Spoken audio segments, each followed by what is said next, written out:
Truck असतात त्या फाळक्यावर बघा लिहिलेलं असतं आई वडिलांचा आशीर्वाद.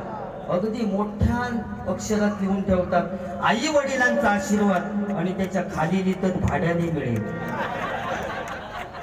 बघा सगळं काही भाड्याने मिळेल पण आई वडिलांचा आशीर्वाद कधी भाड्याने मिळणार नाही. पण ते लिहितात त्याचं अर्थ वेगळं होतावं. काय काय टेम्पो ट्रकवाले खुळावलेल्यासारखे सगळ्या घरातल्या पोरांची नावं घालून ठेवतात. अनुष्का, मंजिरी, गोजिरी सगळी काय पोरं असतात ती फाळक्यात नावं घालतात आणि त्याच्या खाली लिहितात बँक ऑफ इंडियाच्या सौजन्याने. समजणार समजत हे बाबा अध्यात्म आहे हेच प्रबोधन. बराच काय काय त्याच्यानंतर काय प्रॉब्लेम नाही ना. दिप्तेश मिस्त्री बुवा यांचं नोटेशन बरोबर आहे बुवा. चाल दिप्तेश मिस्त्री बुवांच्या हर हर शंकर त्यांचं नोटेशन. शिवसुत नंदन त्यांचा हा नायाना नक्की चाल त्यांची. मग तू आता पुढच्या चालीवर कुठे मनवाई शिकलेली नव्हती का, मनवाई अडाणी नव्हती का, ही चाल येईल तर त्याच्यावरनं तू काहीतरी बसवतस की नाही. मग तशीच माका ती दिप्तेश मिस्त्री बुवांची चाल आवडली त्याच्यावरनं नोटेशन बसवलं. त्याच्यात काय एवढं तुका वाईट वाटलं काय थांबता. बाबा ते मित्र माझे एका ताटात जेवतो आम्ही. आलाव नको आधी बॅलन्स काय गो बघूच एका कधी रेंज नसताना जाऊ फोन असू दे.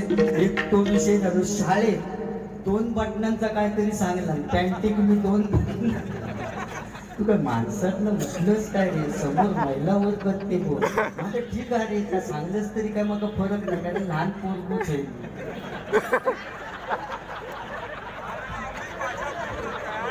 पण हो लहान असताना वेगळाच करे पॅन्ट काढी टाकल्याक बांधली असते आणि सगळ्या नदीच्या बांधावरला धावत सुटा आणि काय नको नको. शाळेतल्या बाईंचा काहीतरी सांगा होतो. शाळेत असताना एवढं हुशार होतो पण त्याला माहिती होता माझे 2-3 विषय 100% जाणार. मग त्यांनी काय करायला आपल्या मित्रात पकडलं आणि त्याला सांगितलं नाही बाबा माझा रिझल्ट तू घेऊन ये.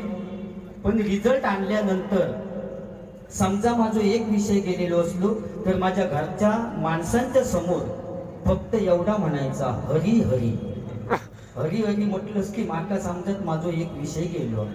कदाचित माझे 2 विषय गेले तर रामकृष्ण हरी म्हण की माका समजत माझे 2 विषय गेले. आणि कदाचित तिसरो माझो गणिताचा विषय गेलो तर जय जय रामकृष्ण हरी म्हण की माका समजत माझे 3 विषय गेले. तो मित्र गेलो रिझल्ट घेऊन येलो ते ठोंब्यासारखं उभोच राहून तो हरी हरी म्हणेना रामकृष्ण हरी म्हणेना की जय जय रामकृष्ण हरी म्हणेना.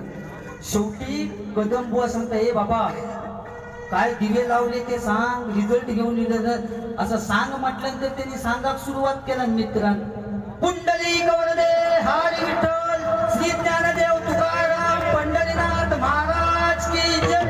कारण इथे सगळेच विषय गेले भारी. शाळेतला पण आणि काहीतरी बुवा सांगितलं तुम्ही की आम्ही सगळे असे अरे बुवा आमच्या मराठी माणसात जर एकी असती ना बुवा आपल्यात एकी नाही. कारण मी बघ माका पैसे मिळाल्यानंतर तुका 12 वाटा खावा होता खरा म्हणजे मित्र या नात्यात. पण तू 100% मनासून जळलंस की 500चे पुजारी बुवा केलं म्हणजे मी मिळले असं विषय नसता बुवा असं विषय नसता. आता तुका सुद्धा मिळाले ना ते का टाकून देणारच काय. आणि त्या बिचारे साठम साहेबांका आधी घेतलं 1000 रुपये. आता माका दीड देणार ती गोष्ट म्हणजे अडीच झाली. पाकिटात नाही वाढवलं असतं त्यांनी. कारण बुवा आपल्या मराठी माणसात एकी नाही. आपल्यात जर एकी असती ना बुवा तर संपूर्ण भारताला सुद्धा महाराष्ट्र बनवलं असतं बुवा. आपल्या मराठी माणसात एकी नाही. अरे आपल्या जर मराठी माणसात एकी असती तर राम मंदिर अयोध्येत काय पाकिस्तानात सुद्धा राम मंदिर बांधले असतं बुवा. जर आपल्या मराठी माणसात एकी असती तर. आपल्या हीच शिवाजी महाराज प्रत्येक घराघरामध्ये जन्माला यायला पाहिजे असं म्हणतात. पण आज जिजाऊ जर जन्मात येत नाही तर शिवाजी महाराज जन्माला कसे येणार सांगा.